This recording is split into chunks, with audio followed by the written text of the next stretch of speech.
kalau misalnya my friends lihat ya, dari periode Kamis sampai dengan Rabu minggu ini, itu kita tidak ada nama yang baru, tidak ada yang masuk, tidak ada yang keluar. Nah, buat my friends yang baru nonton Tiger Insights, terus tanya ini apa sih sebenarnya? Jadi Tiger Insights Journey ini, atau Tiger Insights Journey Active Watchlist ini adalah saham-saham yang menjadi topik pembahasannya Tiger Insights, yang memang kita lihat dari beberapa aspek, dari fundamental, technical, dan dari sisi struktur pasarnya. Jadi mereka bisa masuk, bisa keluar, dinamis, tergantung dari beberapa faktor tadi kita sebutkan. Nah, jadi kalau mau tahu update-nya harus nonton tiap hari jadi my friends ya.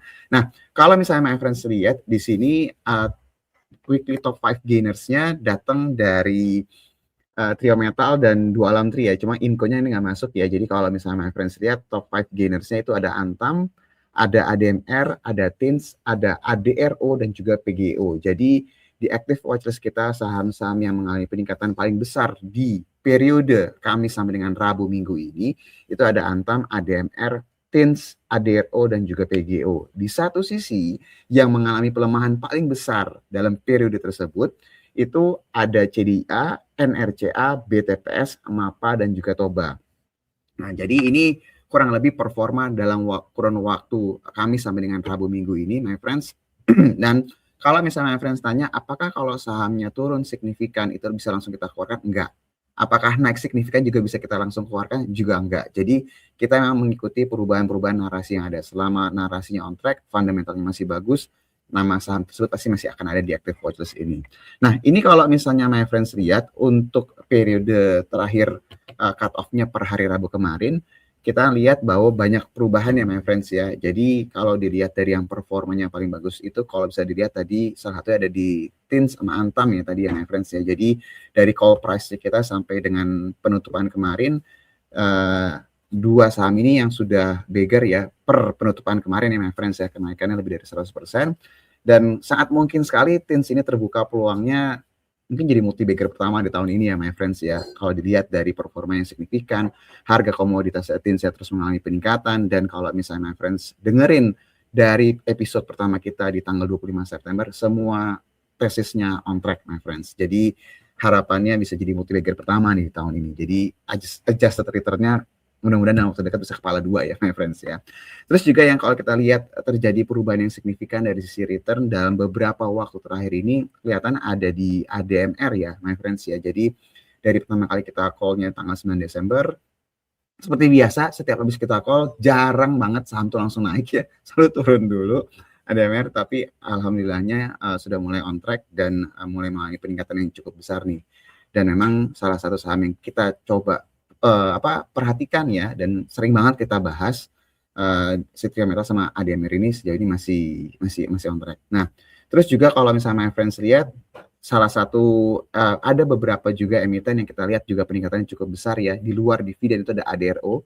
Jadi memang ini di luar ekspektasi kita juga. ADRO itu beberapa waktu terakhir ini mengalami peningkatan yang signifikan. Dan kalau misalnya my friends lihat dapat dividen pula juga lagi. Jadi dari pertama kali kita call sampai dengan kemarin itu 2 kali kita dapat dividen, dan ekspektasinya kalau interimnya aja besar kayak kemarin beberapa waktu lalu, maaf, harusnya di tahun ini bisa memberikan dividen yang lebih jubo ya untuk finalnya. Jadi saham-saham yang memang masih on track secara ceritanya itu pasti masih akan ada di active watchlist ini. Dan kalau misalnya my friends lihat juga yang dari sisi Trio Metal itu Inco juga mulai mengejar ketertinggalan, dan ekspektasinya harga-harga base metal yang terus mengalami peningkatan ini akan berimbas signifikan nih ke pergerakan-pergerakan saham-saham yang terkorelasi dengan komoditas dan juga metal yang tadi sudah kita sebutkan. Nah, mungkin dari my friends ada yang bertanya, kalau misalnya sahamnya turun dalam gimana? Beberapa waktu terakhir ini kan ada 2 saham yang kalau kita lihat di active watchlist itu cukup dalam ya penurunannya, itu ada NRCA, ada juga CBDK. Jadi gini my friends, untuk saham-saham yang memang kita lihat tipikalnya itu adalah fast grower, jadi my friends bisa lihat di kategori di sini ya. Fast grower itu adalah tipikal perusahaan yang memang potensi pertumbuhannya itu besar. Jadi definisi besar itu bukan cuma naik 10-15% ya revenue-nya ya. Ekspektasinya itu ada project baru, ada corporate action, ada banyak hal yang memang bisa membuat nilai si perusahaan tersebut itu bisa mengalami peningkatan secara signifikan ya, drastis lah kalau boleh dibilang. Nah, biasanya tipikal saham-saham seperti ini tuh nggak bisa naiknya 10-20%, turun cuma 1%, enggak. Dia bisa luar biasa volatilitasnya. Makanya beberapa kali kita ingatkan kalau senang dengan saham-saham yang fast grower kayak gini, detak jantungnya harus disesuaikan ya my friends ya, karena emang naik turun itu akan sangat-sangat signifikan banget. Terus di bagian bawah ini yang kita lihat mulai mengalami peningkatan yang cukup besar, dan kita melihat momentum sudah kembali. Salah satunya itu ada di PGO ya, my friends ya. Jadi kalau my friends lihat di periode minggu lalu, jadi kalau my friends ketinggalan, my friends bisa download ya di Maybank App Trade ya. Jadi di sini my friends bisa cek di Tiger Insights Journey, diketik aja nanti akan ketemu file ini.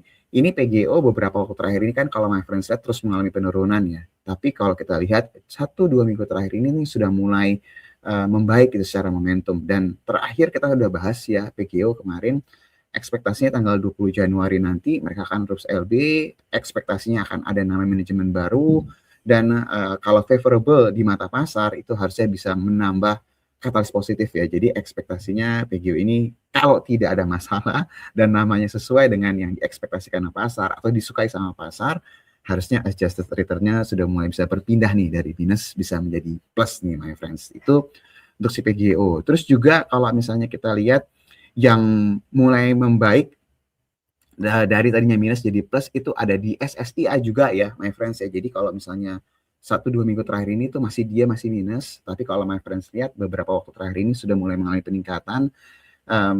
Jadi baik lagi my friends, ketika suatu saham itu mengalami penurunan bukan berarti itu harus langsung ditinggalkan ya. Jadi biasanya itu ada butuh waktu sampai konsolidasi pada waktu tertentu. Ketika narasinya mulai berjalan lagi, dia pasti akan mengejar ketertinggalan atau momentum yang selama ini mungkin ketinggalan sama pasar ya. Jadi sejauh ini adalah nama-nama di active watchlist-nya kita. Dan kalau my friends mau tahu, ini kan yang masih aktif, yang sudah jadi history gimana gitu ya, kemarin-kemarin performanya gimana, ini kita ada ya listnya. Jadi my friend bisa lihat historical watchlistnya kita dari pertama kali kita rilis sampai dengan sekarang, ini semuanya tercatat ya. Jadi harapannya my friends bisa ada gambaran ya.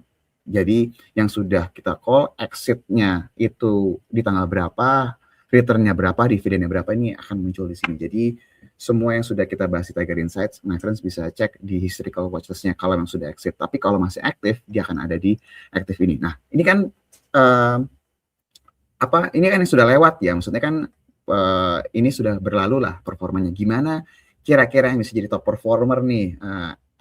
Analisanya nih kira-kira buat minggu depan.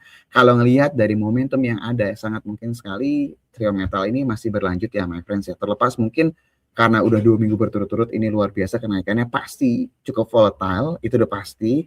Tapi yang kalau kita lihat berangsur-angsur mulai menemukan momentumnya, itu kalau yang terlihat jelas-jelas sekali ya my friends ya, itu ada di SMDR, my friends bisa lihat beberapa waktu terakhir ini, my friends juga bisa lihat di SSIA juga, yang berangsur-angsur juga mulai positif pergerakannya. Terus juga dari sisi CBDK yang udah turun dalam, kemarin sudah mulai ada perlawanan. Dan yang terakhir yang kita pengen lihat juga terus membaik itu ada di PGO ya. Sisanya berarti nggak mungkin membaik, bisa aja membaik. Tapi ini kalau kita lihat secara struktur pasar, secara pergerakan sudah mulai kelihatan gitu ya. Aura-aura positifnya itu di beberapa nama ya. Ada CSMDR, ada SSIA, ada CBDK, dan juga ada PGO.